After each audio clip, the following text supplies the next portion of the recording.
नमस्कार मंडळी, मी रसिका धुरी आणि मी अमिषा सावंत. तुमचं आपल्या रॉयल मेलडी चॅनलवर खूप खूप दिवसांनी खूप खूप स्वागत करतो. मग कसे असतात? बरे असतातच मा? तर खूप दिवस झाले आम्ही आमच्या रॉयल मेलडी चॅनलवरती एक पण व्हिडिओ शेअर केला नाही. त्याचं कारण असं की आमचा जो व्हिडिओ करी तो आमचं सिद्धूभाई जॉब निमित्त मुंबई गेलो. त्यानंतर आमच्याकडे कॅमेरा पण नव्हतो आणि चांगलं असं मोबाईल पण नव्हतं, त्यामुळे आम्ही व्हिडिओ बनवू शकलेलो नाही. पण आज पुन्हा एकदा आम्ही तुमच्यासमोर नव्या उमेदीन, नव्या आनंदात उभे असतो आणि आमका खात्री हा की आम्ही आता परत एकदा तुमच्यासोबत जास्तीत जास्त व्हिडिओ शेअर करू आणि आमका वाटता की तुम्ही आमका परत एकदा प्रेम द्याल, प्रोत्साहन करा आणि आमचे व्हिडिओ तुमका नक्कीच आवडतील.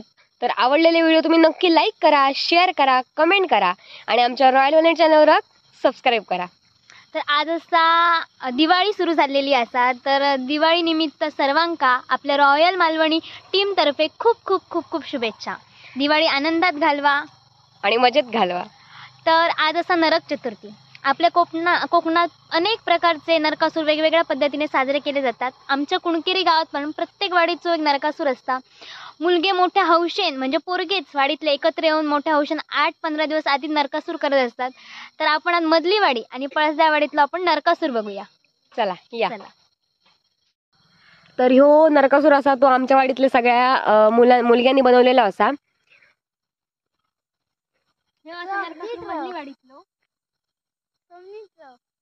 सगळ्या लहान लहान पोरग्यांनी जो नरकासूर बनवलेला असा, म्हणजे पहिलीपासून ते 10वी पर्यंत सगळे पोरगे काही ना काही काम करत होते.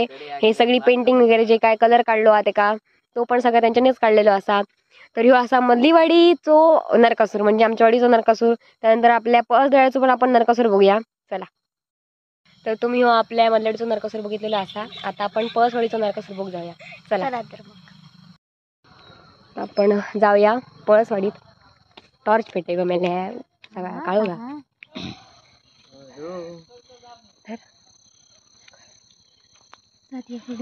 चला अशी नव्हे चला मी वाटणार काय दिलं मी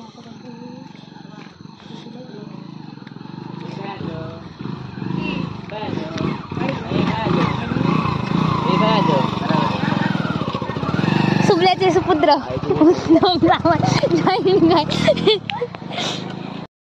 आणि आता आपण पोचलो पळसद्या वाडीत आणि आपण आता खायचो नरकासूर बघूया.